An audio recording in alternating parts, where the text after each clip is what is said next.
সবাইকে। সকালবেলা ঘুম থেকে উঠেই শুরু হয়ে গেল আমার সারাদিনের কাজ। প্রথমেই ঘরে টুকটাক কাজ সেরে নিলাম, তারপরে বর অফিসে যাবে বলে ওকে ডিম সেদ্ধ, ছোলা, বাদাম দিয়ে দিয়েছি। তারপর আমি একটু টিফিন করে নিয়েছি। আর এগুলো দেখো আমার বাড়ির পুচকু আরও আছে, তোমাদের পরে অবশ্যই দেখাবো।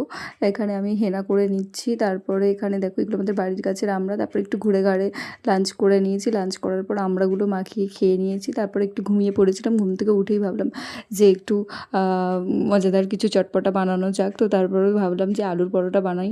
তো আলুর পরোটার জন্য প্রথমেই আমি ময়দা মাখিয়ে নিয়েছি। ময়দা মাখিয়ে নুন, তেল, চিনি দিয়ে ভালো সেদ্ধ করে নিয়েছি। আলু সেদ্ধ করার পরে এখানে পেঁয়াজ কুচি, কাঁচা লঙ্কা কুচি, আদা রসুন বাটা এইসব দিয়ে ভালো করে আলুগুলোকে কষিয়ে নিয়েছি। কষিয়ে নেওয়ার পরে দেখো আলুর পুর রেডি। এবারে ময়দাগুলোকে গোল গোল করে লেচি কেটে আলুর পুরগুলোকে ভরে নেবো। আলুর পুরগুলোকে ভরে ভালো করে ওর মুখগুলোকে টাইট করে দেবো।